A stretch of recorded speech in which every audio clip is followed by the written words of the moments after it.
2026 বিশ্বকাপের অন্যতম আকর্ষণীয় ম্যাচ হতে যাচ্ছে ব্রাজিল বনাম জাপান। 5 বারের বিশ্ব চ্যাম্পিয়ন ব্রাজিল এবার এমন এক প্রতিপক্ষের মুখোমুখি যারা শুধু মাঠে নয়, মাঠের বাইরেও অসাধারণ প্রস্তুতি নিয়ে এসেছে। গণমাধ্যমের আলোচনা হচ্ছে, জাপানের বিশ্লেষক দলে প্রায় 25 জন অ্যানালিস্ট, শিক্ষানিবেশক, বিশ্লেষক কাজ করছেন। তাদের দায়িত্ব একটাই, ব্রাজিলের প্রতিটি খেলোয়াড়ের চলাফেরা, পাসিং, দুর্বলতা এবং শক্তি নিয়ে বিস্তারিত তথ্য সংগ্রহ করা। যদিও এই সংখ্যা স্বাধীন ও আনুষ্ঠানিক নিশ্চয়তাকরণ পাওয়া যায়নি। জাপানের ডেটাভিত্তিক প্রস্তুতি নিয়ে ব্যাপক আলোচনা রয়েছে। অন্যদিকে ব্রাজিলও কিন্তু দারুণ ছন্দে আছে।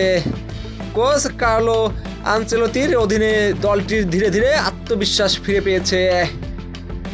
ভিনিসিয়াস জুনিয়র দুর্দান্ত ফর্মে রয়েছেন, আর চোট কাটিয়ে নেইমারও দলে ফিরেছেন, যা ব্রাজিলকে বাড়তি শক্তি দিচ্ছে।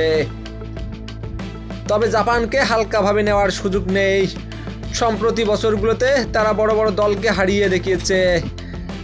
শৃঙ্খলাবদ্ধ ফুটবল আর কৌশলগত পরিকল্পনা দিয়েও যে কাউকে চাপে ফেলা সম্ভব। এমনকি ব্রাজিলকে প্রতিপক্ষে তারা সম্প্রতি প্রতি ম্যাচে জয় পেয়েছিল।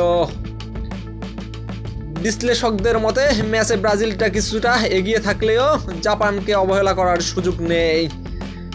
ম্যাচটি অতিরিক্ত সময় বা টাইব্রেকার পর্যন্ত গড়াতে পারে।